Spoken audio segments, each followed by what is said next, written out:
The party of peace, love, and tolerance. We have watched these liberals scream at conservatives, intolerant racists for wanting to deport gang members, thugs, rapists, and even thieves. We've watched them burn down and riot in cities caused by a cop restraining a criminal resisting arrest who then died of fentanyl overdose, George Floyd. The party that threatened conservatives, Supreme Court justices, and anyone who supported Trump.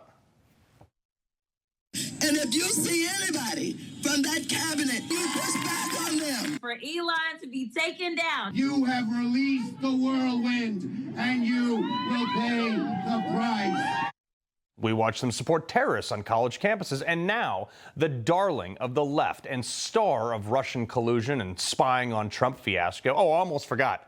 He's the former head of the FBI, has now, by all interpretation, made a post on social media alluding to killing the President of the United States.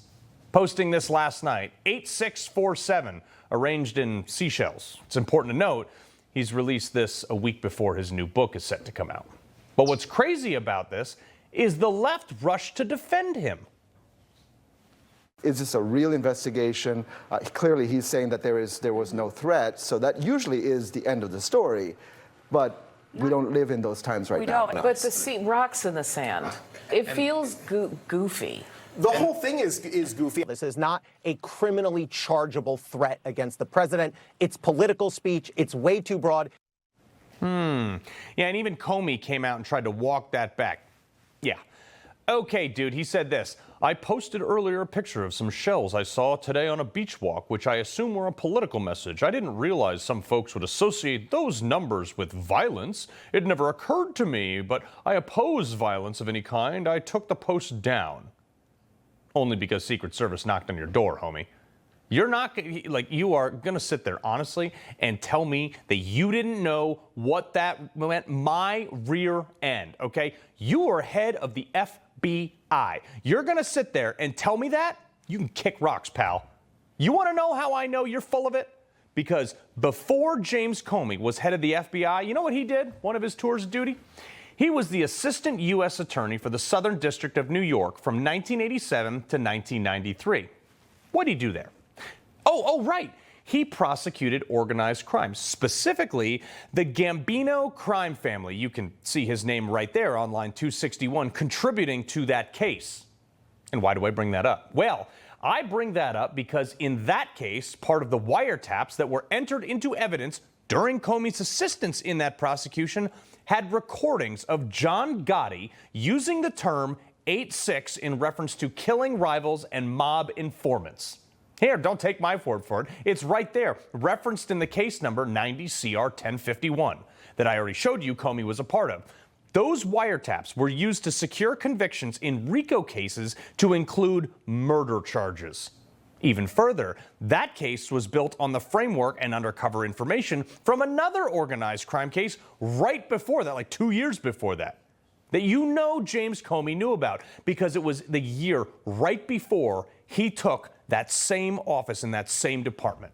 I'm sure his office was still patting each other on the back when he got there for that. In that case, the United States versus Anthony Salerno, the same office, the Southern District of New York, prosecuted 5 New York crime families in which they used more wiretaps from the Bonanno family, where they referenced Carmine Galente's 1979 killing as, quote, 86ing him. And the term 86 was used multiple times in testimony and was even covered in the New York Times of that in 1986 trials.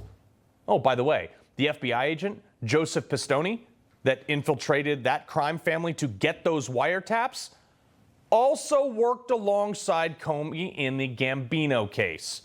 Weird, right? Oh, receipts are kind of tough on you, huh? Don't sit there and play dumb with me that you didn't know what the term 8-6 meant. And all the other Democrats say, oh, we didn't know what that means. Really? Really? Maybe we should look into Gretchen Whitmer, too. She was just at the White House, funny enough. But here she is during Trump's first term, seen with the numbers 8645 in the background of a TV interview when Trump was the 45th president. You guys all knew. You all knew. You know what that means. You guys are obsessed with these secret symbols, too. You remember this? You tried to make the case that Trump was literally Hitler because he wanted flags flown at half-mast until August 8th, making it the date 8/8, and some MSNBC commentator tried to make the case that because H is the 8th letter of the alphabet, he was somehow sending a signal to white supremacists. The numbers 8/8 are very significant in neo-Nazi and white supremacy movement. Why? Because the letter H is the 8th letter of the alphabet, and to them, the numbers 8/8 together stand for Heil Hitler. Moronic at best. They're really reaching for that one, but that's the left. They love all these types of secret signals and things like that. So I don't believe for a New York minute that James Comey didn't know exactly what he was doing when he posted that. And if I was in charge of the Secret Service, because that's who oversees these initial investigations when it comes to threats on the president, I would convene a grand jury so fast his head would spin. I would put that guy under oath and ask him questions for so long it would make Gandhi's hunger strike seem like a blink of an eye. I would cordon off the area and test every seashell for DNA, fingerprints, and if I found any evidence that Comey touched any of those, that he placed any of those, or had any involvement in the building in that little assembly right there, I would hit him with attempted murder. And if he didn't touch those shells, guess what? He still posted it. So if I was in charge of the FBI or the Secret Service or whatever, I'd be charging his rear end with 18 U.S. Code 871, threatening the president up to 5 years in prison, $250K fine, and 3 years supervised release, if we got around to it. Or 18 U.S. Code 373, soliciting violence against the president, punishable by up to 7 years. Oh, and why am I so serious about this? Why do I want to throw the book at him, besides the fact that I really don't like him personally and I really like Trump and I don't want someone to try to kill him? Because that's how James Comey wanted to deal with the January 6ers. This is from his own op-ed in the Washington Post in 2022. Quote, general deterrence. It is about sending a message, a shockwave of deterrence, so future Americans, whether misled by a lying demagogue or rightfully concerned about the loss of their rights, never again assault the institutions of government, even if only guilty of a misdemeanor. Zero tolerance is overused phrase, but it fits here. If a lasting message of general deterrence is to be sent.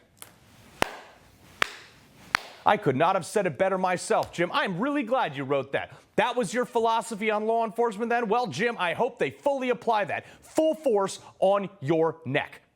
Because we can't have people going around threatening the president of the United States. I am so done with this. The libs always get away with this stuff. The Tesla vandals are getting off from like liberal prosecutors. Antifa gets let out of jail after burning a courthouse down in Oregon. BLM gets bailed out by Kamala Harris when she was running for vice president. But Grandma, who maybe was let into the Capitol, or maybe even go into the Capitol, she's tracked down by the shape of her earlobe and sent to jail. Christian women can't pray outside of an abortion clinic. Police get fired, suspended, run out of town, or even thrown in jail for doing what they're trained to do when some criminal like Michael Brown tries to take their gun. You're darn right, James Comey, deterrence. And that's why whoever prosecutes this case, throw the book at him. Put him in jail for the same amount of time that was the longest J6er was held without a trial. He can get a hearing when we get around to it. Sound familiar? Time to level the playing fields. You libs built this bridge. Conservatives now just need to drive over it. He loves the Constitution.